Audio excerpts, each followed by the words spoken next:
యూకేలో ఉండే మన తెలుగు వాళ్ళకి బిగ్ అలర్ట్. ప్రెజెంట్ యూకేలో చాలా చోట్ల చాలా గొడవలు, అల్లర్లు చాలా జరుగుతున్నాయి. దీనికి కారణం ఏంటంటే యూకేలో సౌత్ పోర్ట్ అనే ఏరియా ఉంది. ఆ ఏరియాలో ఒక ఇన్సిడెంట్ జరిగింది. ఆ ఇన్సిడెంట్‌లో ముగ్గురు చిన్నపిల్లలు, 10 మంది చిన్నపిల్లల దాకా గాయపడ్డారు. సో, ఈ ఇన్సిడెంట్ చేసింది ఒక వర్గానికి చెందిన వాళ్ళని చెప్పి లోకల్‌గా ఉండే కొన్ని గ్రూప్స్ రూమర్స్ స్ప్రెడ్ చేశారు.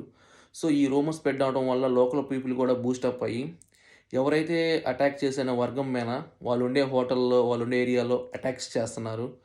So, already UK government confirmation కూడా ఇచ్చింది. ఇది చేసింది లోకల్ పీపులే అని చెప్పినా కూడా వాళ్ళు అది తీసుకోవట్లేదు. స్టిల్ అటాక్ జరుగుతా ఉన్నాయి. మెయిన్‌గా స్టోక్-ఆన్-ట్రైంట్, మాంచెస్టర్, బర్మింగ్హామ్, కోవెంట్రీ, హల్ లైక్ ఇలాంటి మన తెలుగు వాళ్ళు ఎక్కువ ఉన్న చోట్లనే ఎక్కువ అటాక్స్ జరుగుతున్నాయి. So, be careful, stay safe.